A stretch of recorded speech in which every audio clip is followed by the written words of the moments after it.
বাংলাদেশের ভূগোলের কারণে এটি দক্ষিণ এশিয়া, দক্ষিণ পূর্ব এশিয়া এবং চীনের সাথে গুরুত্বপূর্ণ ট্রান্সপোর্ট হাব হতে পারে। বাংলাদেশের নদীমাতৃক ভূগোলও এর অর্থনৈতিক উন্নতির একটি বড় কারণ।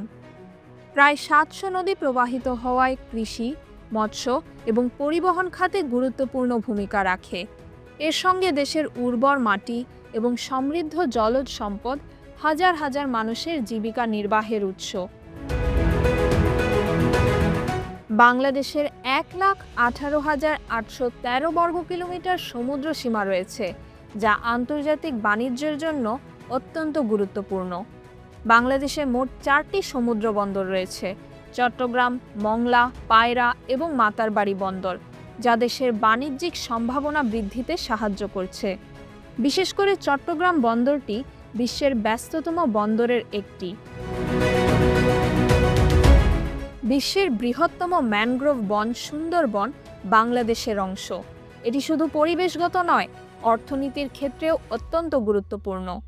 বাংলাদেশের ভৌগোলিক অবস্থান ও প্রাকৃতিক সম্পদের কারণে দেশের অর্থনীতি ক্রমশ শক্তিশালী হচ্ছে। আরেকটি উল্লেখযোগ্য বিষয় হল, বাংলাদেশে বিপুল পরিমাণ জনশক্তি রয়েছে। দেশের শ্রমশক্তির রপ্তানি বিশ্বব্যাপী অর্থনীতির সাথে সংযুক্ত হয়ে দেশের অর্থনৈতিক বৃদ্ধি ত্বরান্বিত করছে। বাংলাদেশ বর্তমানে তৈরি পোশাক রপ্তানিতে বিশ্বের দ্বিতীয় বৃহত্তম দেশ, যেখানে চীন প্রথম স্থানে রয়েছে।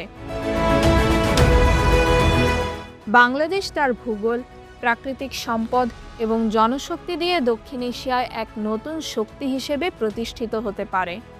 ভবিষ্যতে সঠিক পরিকল্পনা ও ব্যবস্থাপনার মাধ্যমে এই সম্ভাবনাগুলোকে কাজে লাগিয়ে দেশটির অর্থনীতিকে আরও সমৃদ্ধ করা সম্ভব।